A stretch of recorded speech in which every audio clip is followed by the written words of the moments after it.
The Think Good Podcast, where therapists talk about TV shows, movies, books, and life.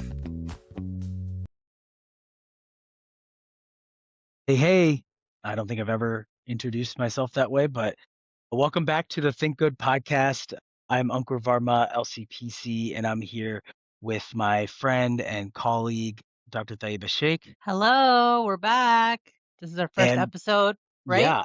we are, first episode of 2026, and we are super excited for this one. This is really 10 years in the making. And today we are going to break down some Stranger Things themes, some reflections on the show itself, and kind of what it meant to us. And as always, we're going to bring our psychological, educational lens to it.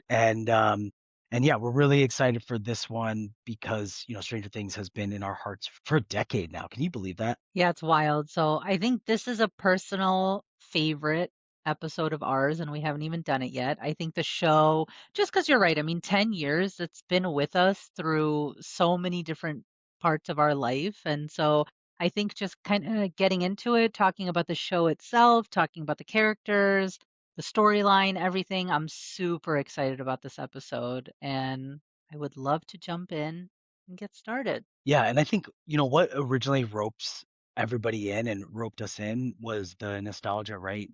Where we were born in the 80s and those the imagery that they used towards the beginning of, kids playing in the basement and with the carpet and the decorations of that time and then the bike rides and it was just immediately like a throwback to our childhood. Yeah, and I think the Duffer Brothers did like a really great job of bringing us back to that era and that time. And I think that that's what was really fun about it is the best friends, the sleepovers, the games, obviously really big D&D part of the show was like who these young kids were and that we got to watch them grow up. And so we got to see the 80s through.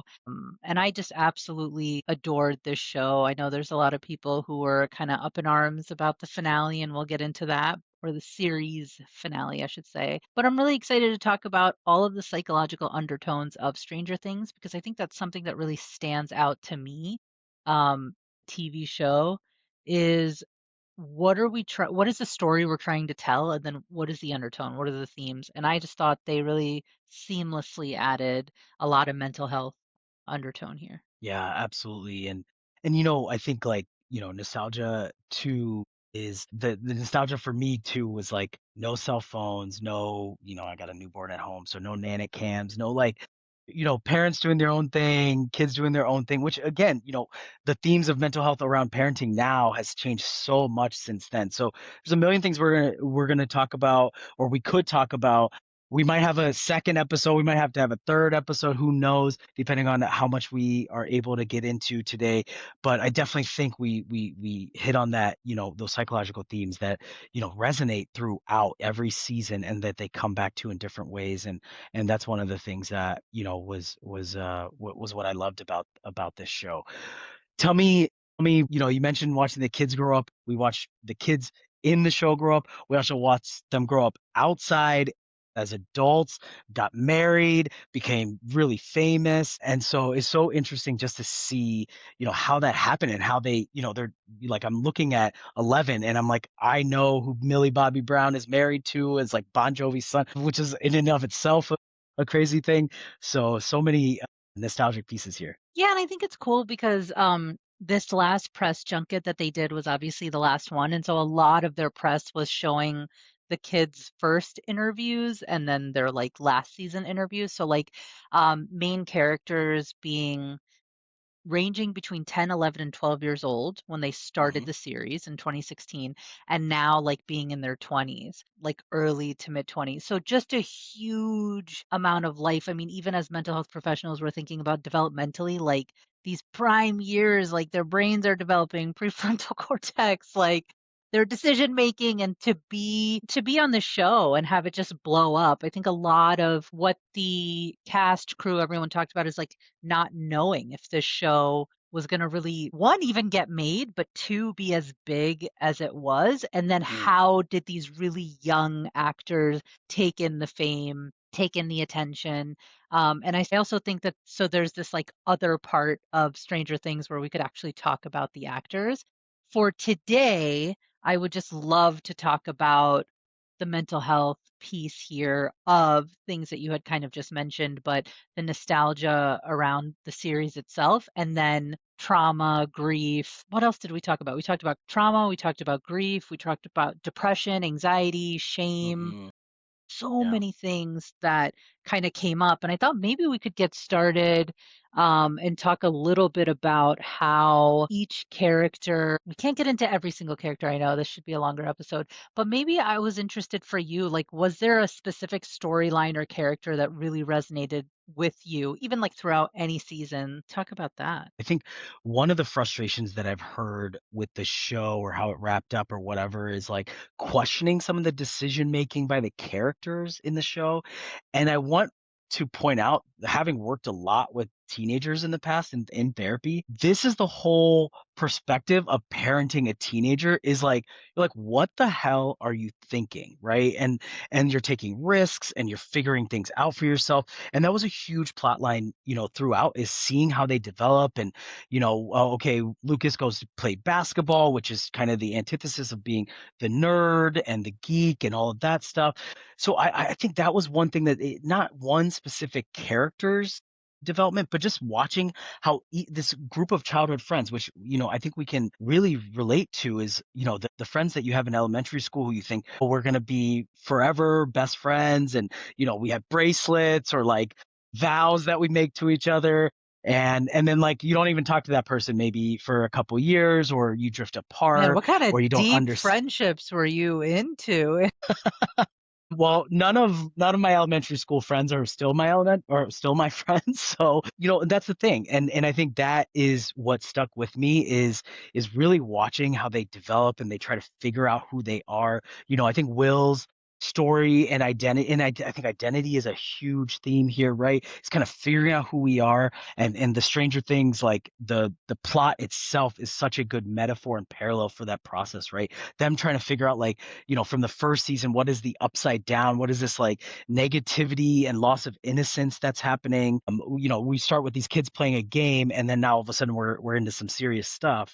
And so these themes of development as they become adolescents and as they get closer to adulthood and adult themes in their life, how do they develop and how do they show this resilience? And the last thing I want to add here is, something I learned working with adolescents is a lot of times they're very discredited or dismissed in their ideas, their creativity, because you don't know, you don't know what the real world is like. And so I really love this idea of like the kids handling the real world stuff and the adults playing more of like the tag along. Okay, we're going to learn from the kids what the upside down is and all this stuff. So that was really the theme that I loved about the show. I'm so glad you brought that up because that's something that really stuck out to me, which is really funny because when the show started in 16, I wasn't a parent and I hadn't had any kids. And then throughout, I found myself like, damn, Joyce is a G, or like Karen Wheeler. Like, I was really like, man, this show is about the moms. Like, they're coming in hot. Yeah. Like,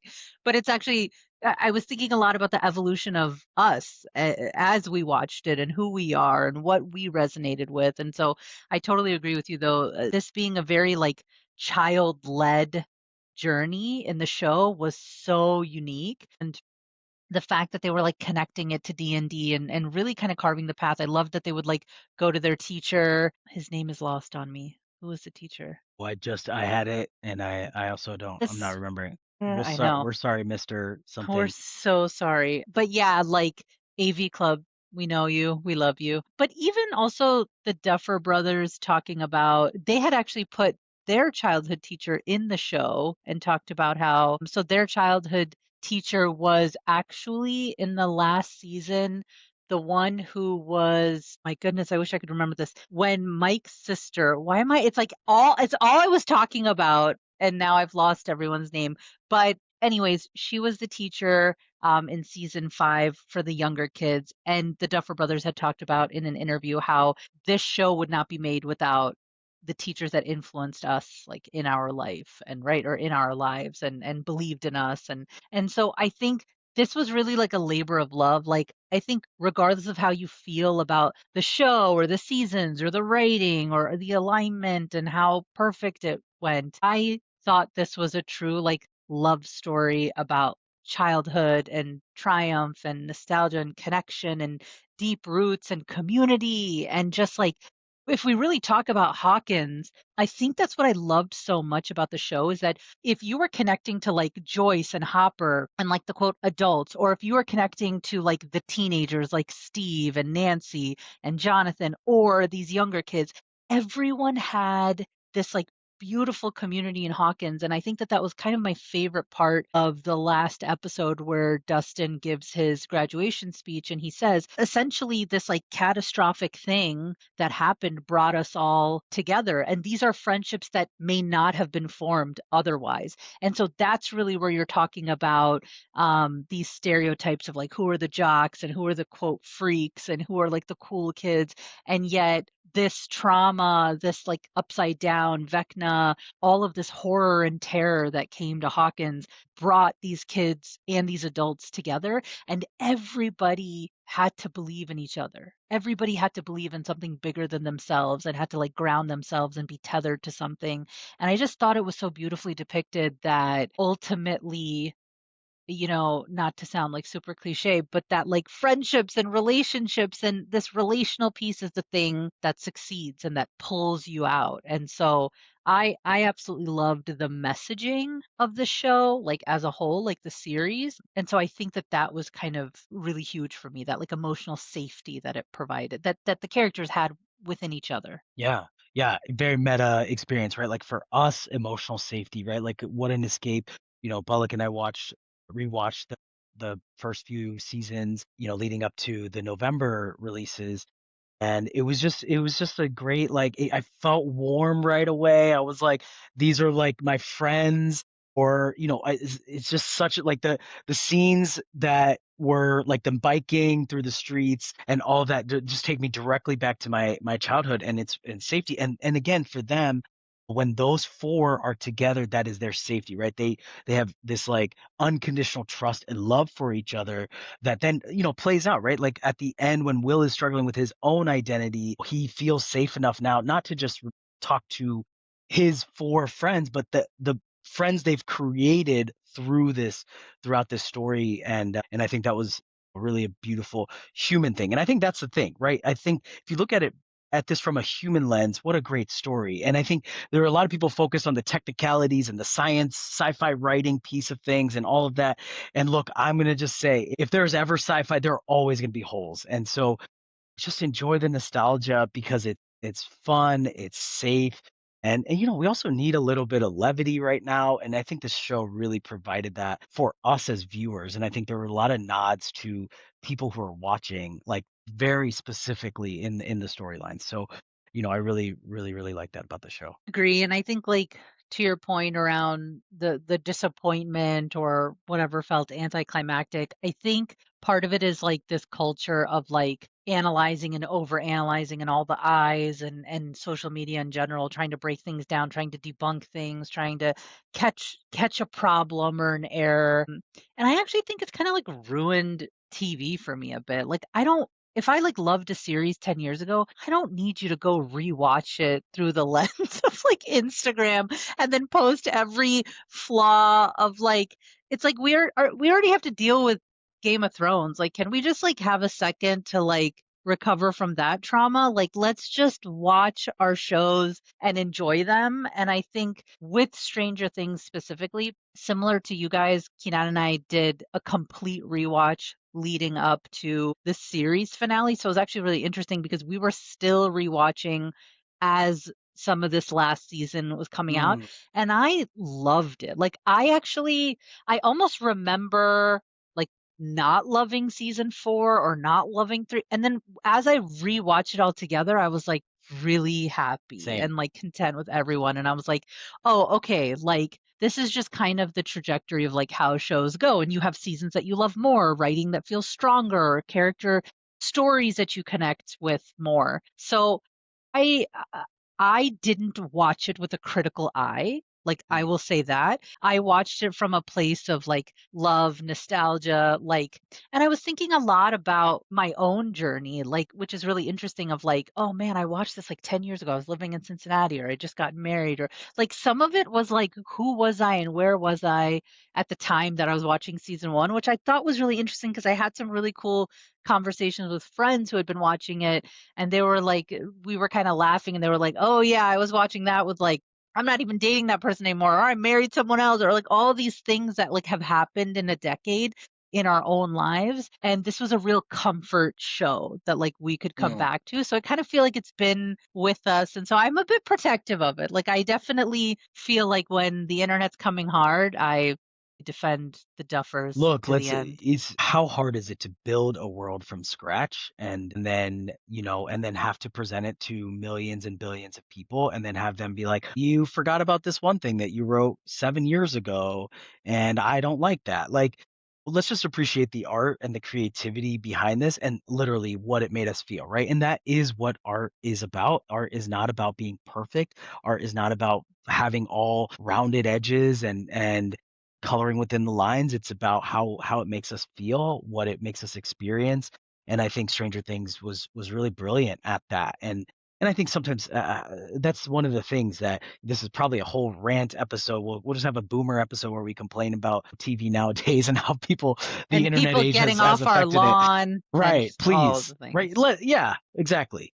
And so, please get off my lawn with your plot holes and your bad vibes because I'm not here for that. And so I think overall I'm not a TV critic, so it's not my job to say this or that, but I think it did its job that it set out to do, and it wasn't about the aliens or stories or time travel, but it was about time travel, but just not the sci-fi version of time travel. It was about taking us in the 2020s and the 20 teens back to our childhoods that we remember that were simpler, right? And they literally were. And so, what a good job that they did at that. Should we jump into some of our psychological themes here that stuck out to us? Yeah, well, I was thinking I wanted to kind of get into it's going to be hard to do this for the whole series, but I thought maybe we could talk about season 5 a bit and like Vecna and that storyline because I kind of felt like that was maybe the most, for me, the most influential piece here of the psychological undertone when we're looking at Henry as a character becoming Vecna. I think one thing that stood out to me so much was who he was going after, who was he terrorizing, and this like internal shame that existed. I'm just going to use Max as a example because that's like top of mind, but kind of that internalized shame and guilt that she felt about her stepbrother Billy. And you kind of you see that when she writes the letter and Vecna has chosen her, taken her, whatever you want to call it, and she knows because they've been kind of, what is the word? They use their detective skills and kind of figured out, okay, like yes, I in 2 days I'm gonna die. And at that point, Max writes letters to everyone, and she reads Billy's letter um, at his grave. And one of the things that really stood out to me is that she talked about how he mistreated her and she had moments where she just kind of wished he would go away. Excuse me, then ultimately he dies. Internalizing that guilt of like, did I wish this upon him? Did I want him to die? And having Vecna like magnify this horrible feeling that you have, the sadness, this manipulating the grief, it was depicted in a way that to me, Vecna is like this inner voice and your inner critic and this dialogue that kind of goes into your brain and just magnifies, just kind of puts a huge spotlight on the things that you feel ashamed of or anxious about or down about in these really dark moments. And so to me, like this, I really, really felt that the Duffers did a good job of the shame trap that Vecna created. And Max, specifically, the reason why I wanted to talk about her character was because we know Kate Bush's song is the thing, the music is the thing that kind of helps her defeat Vecna or pulls her out of Vecna's world. And how incredible that the neurobiology of like music ends up being the grounding technique in which she can escape Vecna. And so I thought that was so beautifully like mirroring mental health and depression and anxiety and PTSD and grief, and talking about what are the things that help pull us, right? They're not going to solve it. They're not going to make it go away, but that's why it's called a grounding technique, because it grounds you. You feel like you're sort of floating out into the world and you're lost and you're depressed and you're angry and you're sad and you're anxious.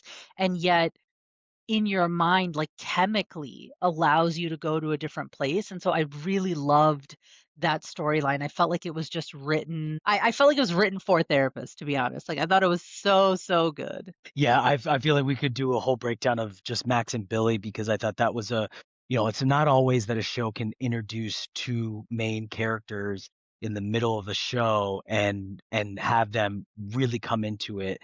And I thought, like, what a great way to also show the pain of childhood in a divorce situation, or what, I can't remember if it was exactly a divorce situation, then they had to move across the country, but like, how Billy was blaming Max at first for the problems. Like, man, what a sad but realistic truth sometimes of, families that split up, and who gets the blame and who internalizes that blame that then, it lives in us as shame. And I want to add to this in terms of the trauma piece, because, Vecna is traumatized, and the whole last, I think that season 5 is really deep into his trauma and the blocks that he has, right? Max is living in kind of his mind or mindscape of sorts. And, he can't enter parts of that, right? Because of the significance of the trauma that he's experienced regarding that memory. And that was another plot hole out here. Oh, he can't follow kids into a cave. No, you're missing the complete symbolism that is I thought happening that here. I thought that was actually so funny because yeah, Yeah. it was literally missed that. And again, I think it was a really like intellectualized way to look at Mm-hmm. dissociation, but I thought it was brilliant. Like he couldn't go into the cave, not because he can't physically get into the cave. It was like there was a wall. He dissociated his trauma memory of being a child, getting shot, shooting, like he shot him, right? He got shot and then Yeah. He got shot. Yeah. he got shot first in the hand, and then he shot this guy who had the suitcase, which then we believed like that was the actual mind flayer, right? That was like in the spoiler alert. I don't know. Yeah.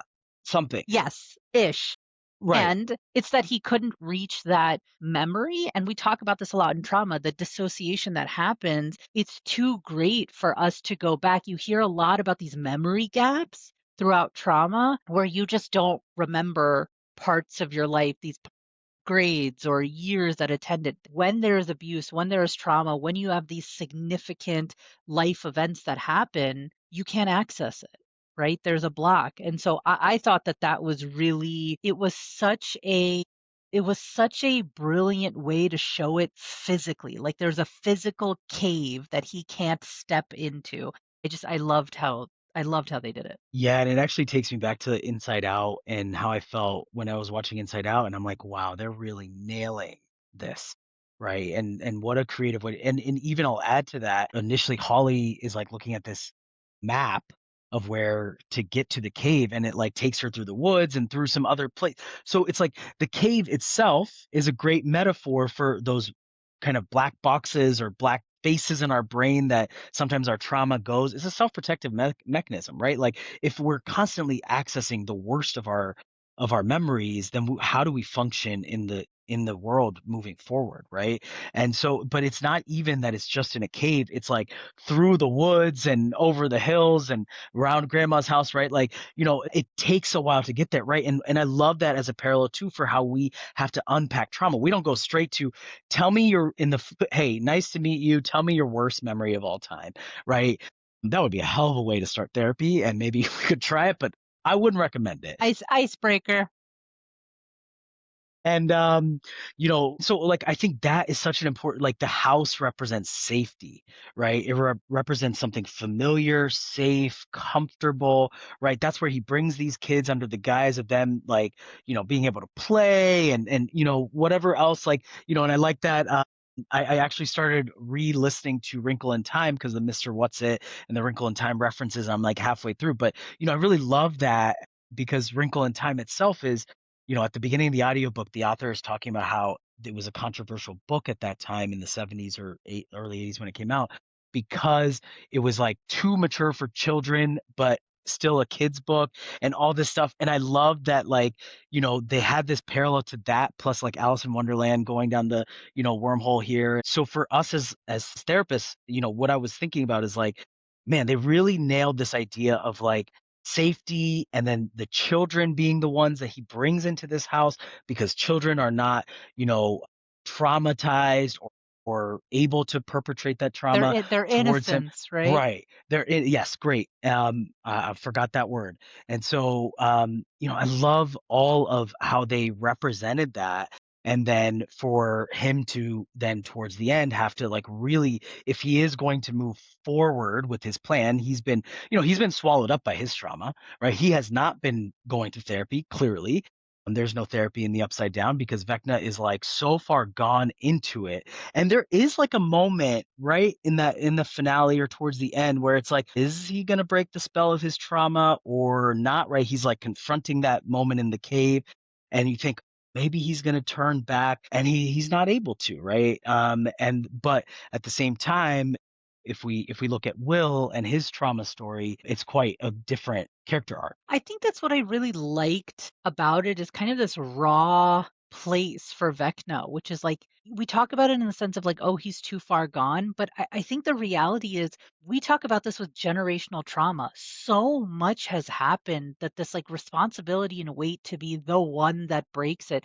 Sometimes you don't have those tools and those resources and you're surviving and the choices that you make are the familiar ones. And I thought Vecna not having this redemption arc was okay. I thought that that was more than okay because I thought it showed almost the defeat. I thought about Vecna a lot around this cloud of like being in a depressive episode and that moment where he says the mind flayer and I are one. Like, I don't remember the exact dialogue, but like Mm. we don't move without each other. And I can't remember if it was like 11 or Will who's like, no, you have the ability to like fight this with us, like fight the mind flayer, like unpair Mhm. yourself. And he was essentially like, no, like I'm choosing this. And I thought that that was just so raw because it was like Mm. so much has happened and he was so angry and he was so resentful and he was so traumatized that the choice that he made didn't necessarily feel like a choice. It felt like he Mm. was consumed by his circumstance. And I don't know, I thought that there was something really painful about that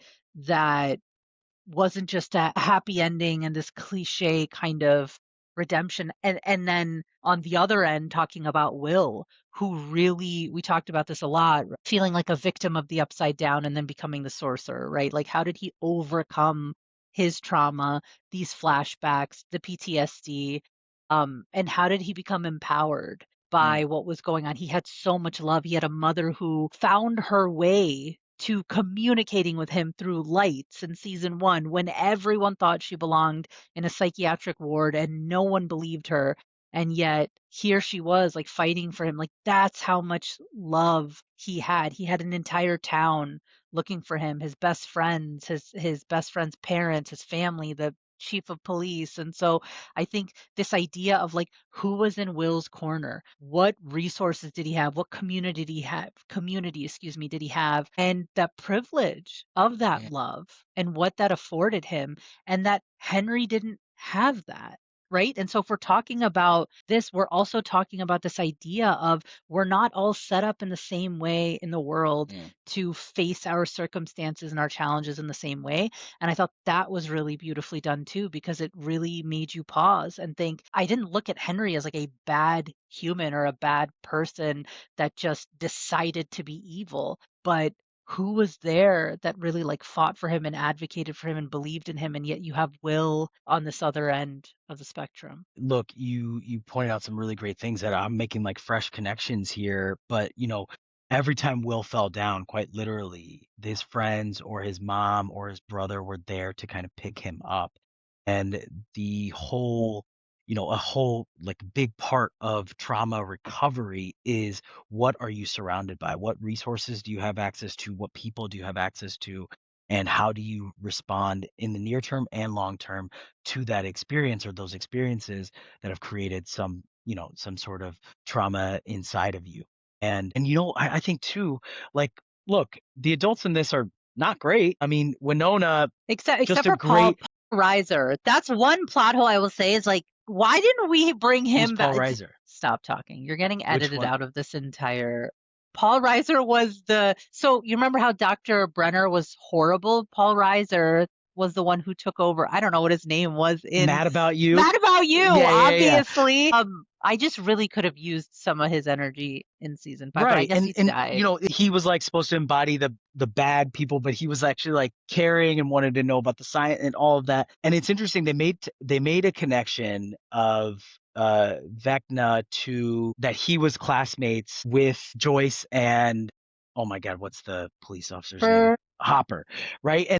And they never like connected those dots plot wise with them, like realizing it's a classmate. But I think, look, when especially Hopper is a great example of like another trauma response, right? Like Hopper went through extreme trauma, losing a child very early, and he masked it, right? He swallowed it. He became, I don't know if he was a police officer before as well, but like he became this hard shell, like alcoholic, like loner type, right? Like his first scene is him like sleeping with somebody random and then being a jerk to her, right? And so that's a different trauma response versus Vecna, like just swallowed up by the demons. And by demons here too, like, I think we can recognize that sometimes our trauma sends us to certain places in terms of what behaviors we develop and routines and habits, as well as the people that we learn to surround ourselves with, right? That are maybe not the most healthy, but assuage some sort of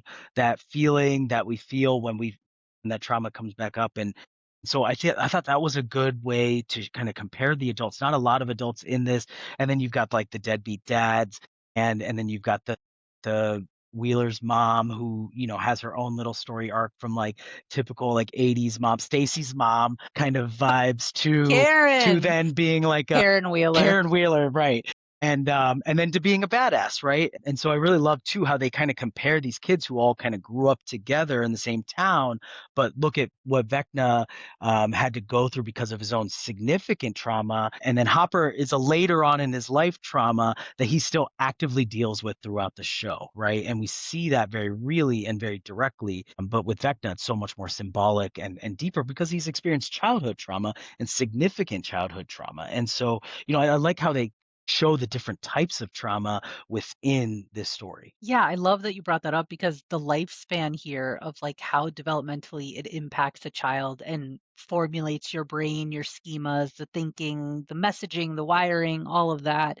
And then with Hopper, I thought what they did really well is that as he comes into each season and then he begins a relationship with Joyce, that grounded force, that love, that connection allows him to then have, I mean, he formulates a connection with 11 first, but I almost think like this familial space that he could never dream of and rejected essentially because it was stolen from him. He was robbed of his daughter. What a pain that he went through losing such a young child to a medical diagnosis and then feeling like he could father 11 again. He could be in a relationship. I think they showed before he was married when he had his daughter when his daughter passed, and obviously then they showed Hopper go through like a divorce and all the things. And so for him to kind of have this second chance in his life at this relationship, at fatherhood, um I really liked that scene that he had with Mike on the bench where he talks about like, hey, there's like two paths you can take here, and I've done the one where the grief swallows you. I've done the one where you're debilitated, you're paralyzed, and I thought that there was something so powerful in him showing agency in your grief. Mm, Like mm. um, and I felt that way too. It's actually really interesting. I know a lot of people know that I lost my dad this last year and I'd lost my mom 12 years prior. And it made me think about that a lot, which is like, what happened when I lost a parent in my 20s versus at 39? And how do you feel like you have a little bit of agency around like how grief impacts you. Obviously, it's like gutting and takes you out, but you also have this ability to say, okay, you have this perspective of like, what was it like the first time around? And who am I and where am I in my life today? And so I just thought Hopper did such I thought the writing there was really beautiful. And there's something about going through some of these psychological pieces here, whether it's trauma, whether it's depression, whether it's anxiety. It felt like somebody who was writing it had experienced these pieces and it wasn't like a Hollywood depiction of it. Right? You get what I'm saying? Mm, Like sometimes it's just too mm, oversaturated mm. when we're talking about this like idea of what depression is supposed to be. And yet in this show, it very much felt like somebody who had lost a sibling, lost a kid, gone through like an abuser, was experienced in that, was writing this dialogue or these pieces. So that's what I thought really also made it unique. I mean, I love the point that you just brought up, and I really appreciate you sharing that like perspective from your own life and grief experiences because I think that's, even coming back to Will, it showed what does that support that he had and the resilience that he learned throughout the show, what does it lead to, right? It is to being able to have agency and take back control from these moments in his life that threw him off, right? What his experience was so much more different from even his three best friends, right? And how much they never let him that separate him from them or make him feel other. They're always there to like bring him back into the arcade or whatever that might be. And then even to reframe it even more is to show how much power he gained from being able to have that agency and learn that he has agency over some of these traumatic experiences and loss of innocence that he experienced very quickly, right? And I think like that's such a beautiful message here because we don't have to always submit to the victim um experiences that we've had. They're valid, they're important, they do shape us, but they also allow us to really gain quite a bit of power if we are able to realize it, right?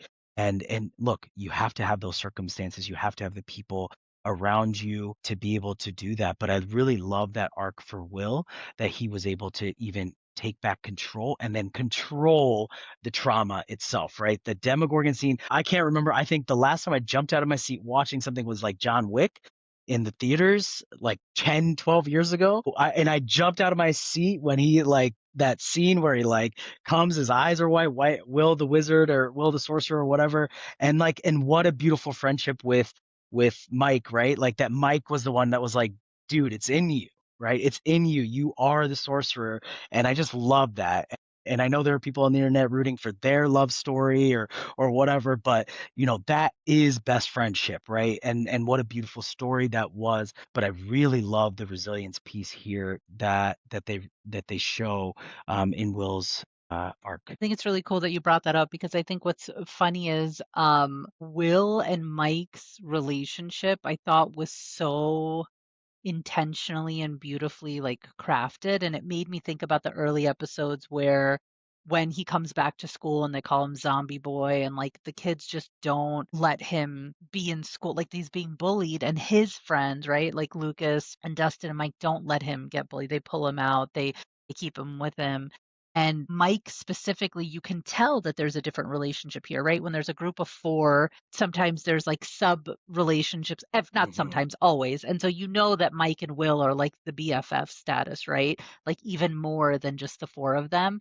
And so him being there and the one to discover Will is a sorcerer, I thought just really came full circle. And especially for Will, like figuring out his own sexuality, understanding who he is, his identity, and being comfortable enough in this group to come out. Like I thought there were so many points where Will's identity was so like imperative to his character development because he couldn't I thought that's what I really liked about his relationship with Robin, which is like Robin essentially gave him the confidence to be himself and to lean into who he is. And I thought that then that confidence allowed him to discover this power that was always within him. Yeah, and Ethan Hawke and Uma Thurman, if you are listening to our podcast, thank you for having a child together because Robin is like one of the MVPs of this show. That Maya speech Hawke, was always, dude, Maya Hawke always. crushed it.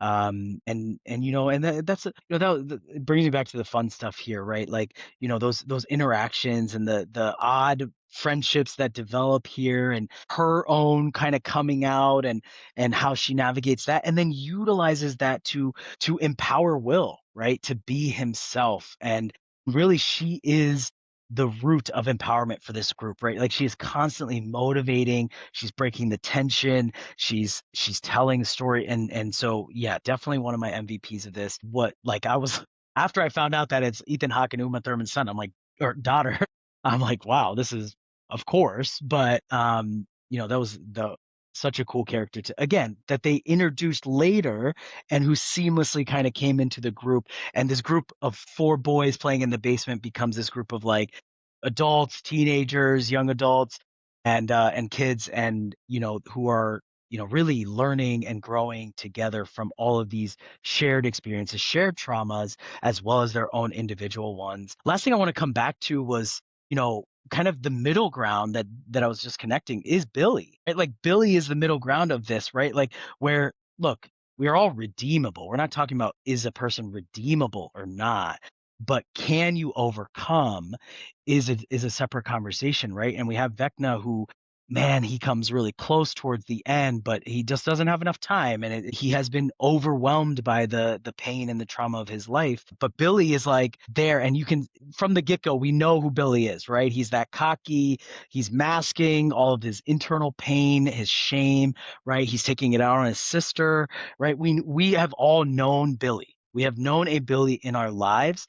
And that's why I think Billy was such a good character, was like we've all met Billy and we all have all hated a guy like Billy. But look, that scene with his mom on the beach, like that one of the most powerful, moments of the show for me too, because it's just that you talked about the grounding piece with Max and the music and the memory serves in a very similar way, right? To bring him back to really what's important. And that's what gets buried, right? When we have these really hard experiences, we can sit and judge people for their demeanor and how they act outwardly, but we really have to understand that there is a lot of pain behind that. And I thought that they showed Billy really well, and he does redeem himself right at the end, and in terms of sacrificing himself and saving his sister, which is kind of the right way to write that story, right? And so just a little thought that just popped into my head, but I really love that Billy Max season upon the rewatch, when it was really uncomfortable watching it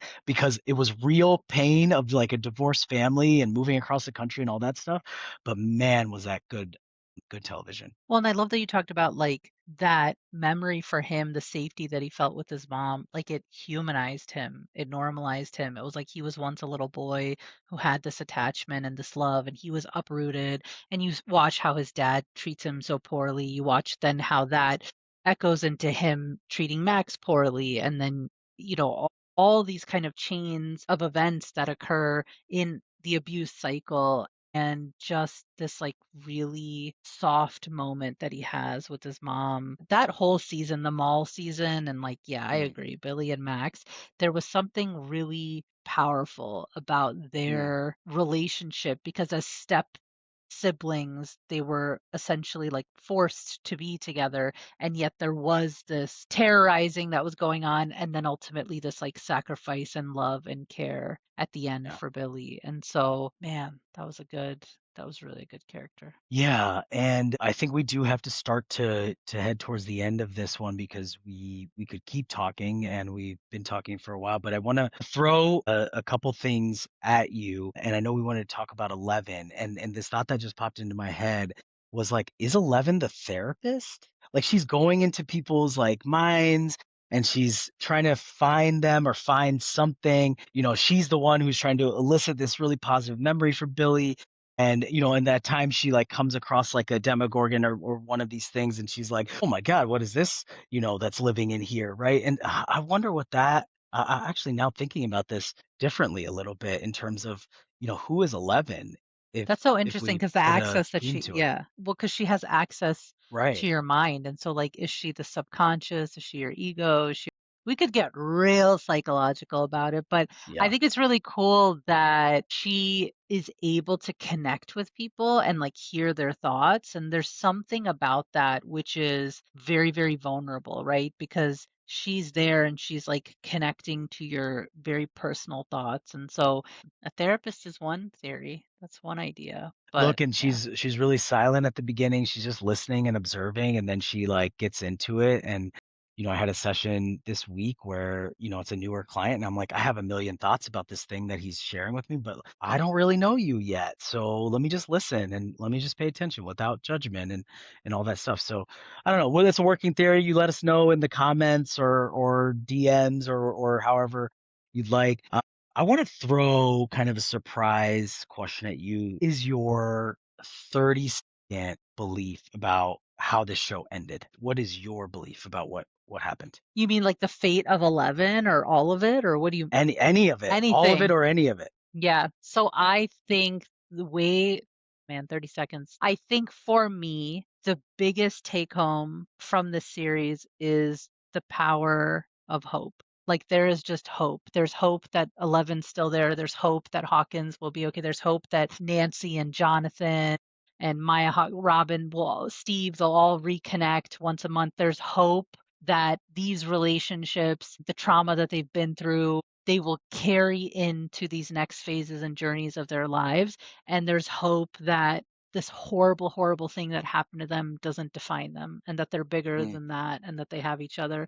And so for me, I think it was hope. Yeah, and similarly, I think I'm thinking about like the two paths, and that the scene with Hopper and Mike, and how they're talking about grieving Eleven's loss, and he literally talks about the two roads and he looks at the two roads, and I do think that there are people, and I don't know if what I necessarily believe. I at least think that they've left it open to interpretation, which probably frustrates some people who want to be just told what happened. But I think the beauty of it, if we're really sticking to this grief trauma theme that is persistent throughout the show, there are multiple paths, right? And there are two paths, right? Like we can let it consume us, and that's the people in the Vecna really won, and we're living in some dreamscape or mindscape or something, storyline. Or, we did overcome. They did overcome, and there's the power of community and power of persistence and resilience and all of that stuff. And it's really up to you, right? It's in your hands or your interpretation of what that looks. And that to me, when we talk about trauma recovery and work, is really about reframing, or a big part of it is really about reframing and re-understanding the impact of certain events on our life, and how do we take the best of that, right? What choice do we want to make, and that we have a choice, right? And so I really love that as a possibility. And look, you can poke holes, but they showed us what a wormhole looks like, and they took some leaps, man. I'm you know what, Duffer Brothers, you all right. I approve. I mean, and that's the thing is that like I think I had made this joke in like all the group chats that we're in, is that I wasn't looking for like a Vince Gilligan perfection Yeah. show, which I stand by until the end of time. Breaking Bad has Well, maybe zero. another episode is Pluribus. My goodness. Yes, absolutely. I mean, yes, any and all Vince Gilligan things. He is like the closest thing to like perfection when it comes to writing. And so for me, like I wasn't looking for that. Like, and I think that's why I was so struck by the show is that like when you have this sort of macro approach of like, what is this world that they built? At the end of the day, it was the connections. It was the interpersonal relationships. It was who they were. It was all the things that we could feel good about in the world that they created, and we were a part of it. And we felt sad, and some of us attacked each episode online through our grief, and some of us just enjoyed it. So, what are you gonna do? Yeah, absolutely. All right, so let's end with some actual practical stuff. You talked about some really important science around grounding and our neurobiology with trauma. We thought we could end with a couple techniques that we use a lot in our work with our own clients that we also see a little bit of here in the show. Share one or two with us. Yeah, so I thought one thing that I use a lot in my sessions is the 4 5 4 3 2 1 method. And that is a grounding technique, often where I will say you could use that in anger, you could use that in an anxiety state, or those are kind of the two states that it's most helpful in. It's sitting in a room wherever you are, it's visualizing, it's connecting all your senses. 5 things you see, 4 things you feel, 3 things you hear, 2 things you smell, 1 thing you taste. And what that does is that it really kind of allows your heart rate to come down, reconnect to regulate your nervous system. There's a distraction to it, and yet it's like engaging your functioning, right? And so that's a really good technique that we talk about often between like anger and anxiety. I think it actually works well for both. The other one is we talk a lot about the vagus nerve, right? And like this break that happens. There's a biohack to slow down your heart rate, and it's essentially taking like ice water and splashing it on your face for 15 to 30 seconds while holding your breath. We talk about this when you're like in a panic state. We're essentially just trying to like divert. We're almost like pumping the brakes, like where the panic is, and we're shocking your system. And so that's one that I often will say, like in a panic state, will help pull you out of that. Really quick, what's the vagus nerve? Oh, we've been doing this for To a 54 biology exam. minutes. I want to add to Ay, this. ay, I ay. love these two techniques, and really, a lot of this is like things that are on, autopilot in our brains, in our bodies, right? Like, you're not like smelling actively, right? When a smell hits our nose, then we start to pay attention to it, right? But we're not walking around, okay, I need to smell right now. I need to smell right now, right? We're not chewing a piece of gum, and every time you chew, you're saying to yourself your taste, right? So a lot of these are involuntary functions in our body that we're taking control. And I really love the parallel of that. And whenever, we're working on this in like a therapy setting, that's kind of how I start by explaining it, right? Is this is not going to solve the problem that is creating the anxiety, stress, depression, whatever it is, but it is going to get you back to a place where then you can actually work on those problems, and if there are solutions, find them, right?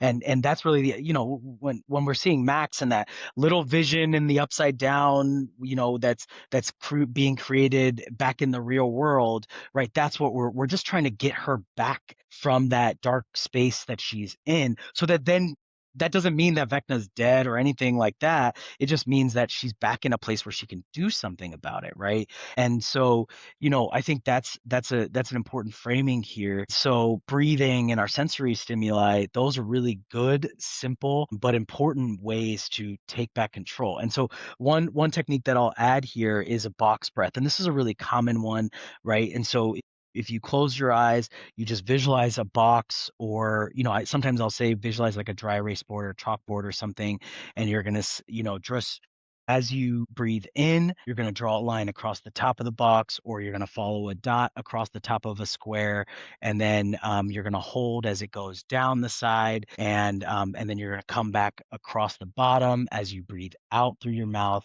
and then hold again before you go back around the box. And so typically I will say do this at like 4 4 4 4. So you breathe in 4 through your nose, hold for 4, out for 4 through your mouth, and then hold for 4 again before you loop around. A variation of this is that you do like 4 levels of this. So you do the first time around the box, you do a 1 count. And so this is intentionally a short breath. So this is not going to settle you or anything, but this is to allow you to take back control of your breathing, especially if you are in a high anxiety kind of state where your breathing is deregulated or dysregulated. Then that 1 is really quick, and then you slow it down to 2, 2, 2, and then 3, and then 4, and sometimes I'm like, if you can go to 5 or 6, great. I will add here that any of these can be modified, right? A 5, 4, 3, 2, 1. I've done that for a full hour with a client where I've walked them through it, and then I'm like, hey, right now I can see that you're getting overwhelmed by what we're talking about. So just tell me like 3 things that you see on your desk right now, right? Or around the office if we're in person. And so you can really play with this and individualize it. And that's the idea. None of these are perfect for every single person, for every situation. The idea is we're just trying to find a little crack in the pain or the stress or the anxiety that we're feeling, so we can kind of break through back to, whether it's our logic brain or back to the people who can support us in that moment, whatever that might be. So hopefully you all can use those. Maybe you're familiar with those. Again, if you want to, in our YouTube comments or on Instagram, share your favorite, coping mechanism or breathing technique, grounding technique that you might use in your own life.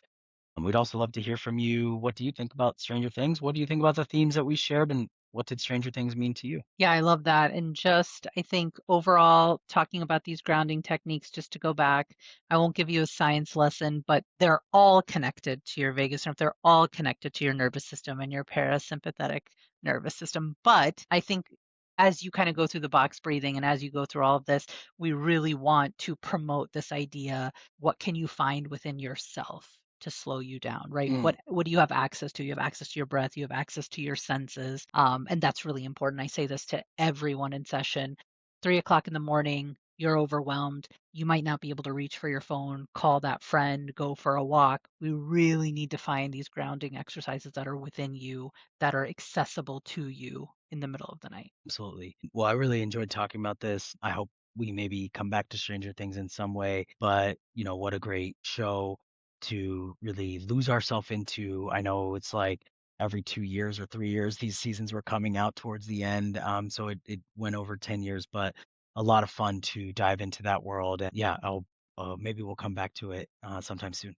Well, yeah, I thought this was going to be a shorter episode. It was an hour, and I honestly I can't still believe it. feel like we didn't even cover half of what we wanted to. We'll see what we edit this down to, but I really, really love this conversation. I think it could go on for a long time, which is the mark of a great series. All right, Joe. We have about 8 other episodes out before this, so hopefully you've had a chance to listen to some of those, and we'll have more coming out soon. So let us know what you wanna hear us talk about, if anything, and we'll be back really soon.